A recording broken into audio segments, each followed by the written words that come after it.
शिंदे गटाला मोठा धक्का, तटकरे यांच्या उपस्थितीत तोरवे यांचे सहकारी राष्ट्रवादीत। कर्जतमध्ये आज राष्ट्रवादी काँग्रेस पक्षाचे प्रदेशाध्यक्ष सुनील तटकरे यांच्या उपस्थितीत झालेल्या आढावा बैठकीने पक्षप्रवेश सोहळ्याचे रूप धारण केले। या कार्यक्रमात शिवसेना शिंदे गटाचे कर्जत विधानसभा संपर्क प्रमुख पंकज पाटील, त्यांचे वडील माजी जिल्हा परिषद सदस्य बंधू पाटील व कार्यकर्त्यांनी राष्ट्रवादीत प्रवेश केला। त्यांच्यासोबत खोपोलीतील आमदार महेंद्र तोरवे यांचे कट्टर समर्थक म्हणून ओळखले जाणारे युवा नेते दिनेश जाधव यांनी शेकडो कार्यकर्त्यांचा राष्ट्रवादीत प्रवेश केला। याशिवाय भाजपमधील चंद्रप्पा अनिवार यांनी त्यांची पत्नी, माजी नगरसेवक व कुटुंबासह पक्षात प्रवेश केला। सर्व नवा कार्यकर्त्यांचे स्वागत प्रदेशाध्यक्ष सुनील तटकरे व जिल्हाध्यक्ष सुधाकर गारे यांनी केले। या प्रवेशामुळे शिंदे गटाचे आमदार महेंद्र तोरवे यांना मोठा धक्का बसल्याचे राजकीय वर्तुळात बोलले जात आहे। आगामी नगरपरिषद निवडणुकांमध्ये या पक्षप्रवेशामुळे पक्षाचा मोठा फायदा होईल असा विश्वास सुनील तटकरे यांनी व्यक्त केला।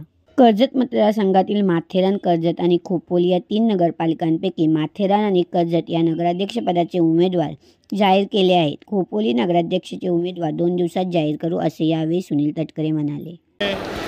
बावनकुळे साहेब, रवींद्र चव्हाण साहेब, भाजपचे अध्यक्ष, मी स्वतः, शंभूराज देसाई, हसन मुश्रीफ, उदय सामंत, आम्ही अनेक वेळा चर्चा केली।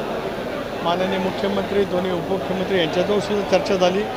राज्यभरामध्ये महायुती म्हणून आम्ही निवडणुकीला सामोरं जावं असं आम्ही त्या ठिकाणी ठरवलेलं आहे। तरीसुद्धा वेगवेगळ्या जिल्ह्यांची राजकीय परिस्थिती भिन्न आहे, त्यामुळे प्रत्येक पक्षाने त्यांचे पालकमंत्री, संपर्कमंत्री नियुक्त केलेले आहेत, प्रभारींची सुद्धा नियुक्ती केली।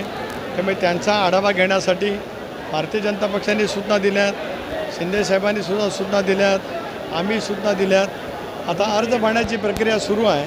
18 तारखेला परत समन्वय समितीची बैठक आम्ही आयोजित केलेली आहे। त्यावेळेला आम्हाला कळेल की राज्यातल्या वेगवेगळ्या नगरपालिकांच्यामध्ये कशा पद्धतीने त्या ठिकाणी अर्ज दाखल झालेले आहेत। त्यानंतर आम्ही समन्वय समिती या तिन्ही नेत्यांजवळ चर्चा करू आणि मग उरलेलं धोरण त्या ठिकाणी स्पष्ट करू।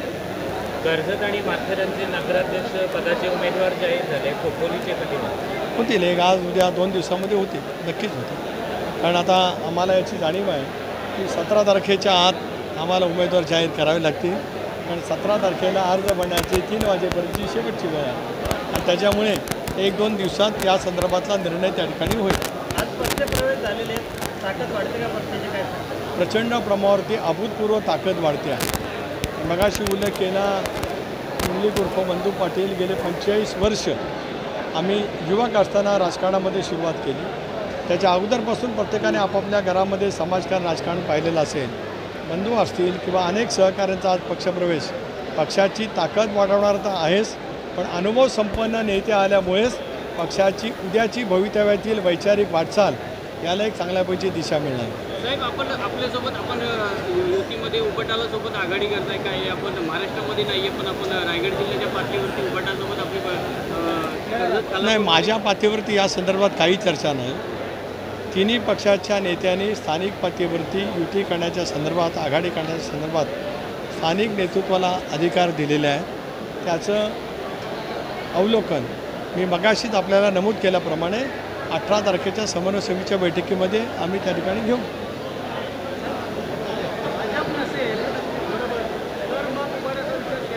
नाही, आज या बाबतीमध्ये मी काही बोलू इच्छित नाही, कारण शेवटी स्थानिक पातळीवरती आमचे जिल्हाध्यक्ष आहेत, ते या ठिकाणी याच मतदारसंघाचे ते नेते आहेत, ते चर्चा करत आहेत। महायुतीचा धर्म सोबत ठेवून कशापैकी चर्चा करायची याचा प्रयत्न गेले वर्ष, महिनाभर सुधाकर गारे अध्यक्ष म्हणून करत आहेत। त्याची मला स्वतःला सुद्धा माहिती आहे। त्यांच्या प्रयत्नाला यश येईल अशी मी आशा बाळगतो। अशा आणखी अपडेटसाठी आपल्या नवे पर्व चॅनलला लाईक, शेअर आणि सबस्क्राईब करा आणि नवीन अपडेट मिळवण्यासाठी बेल आयकॉन दाबायला विसरू नका।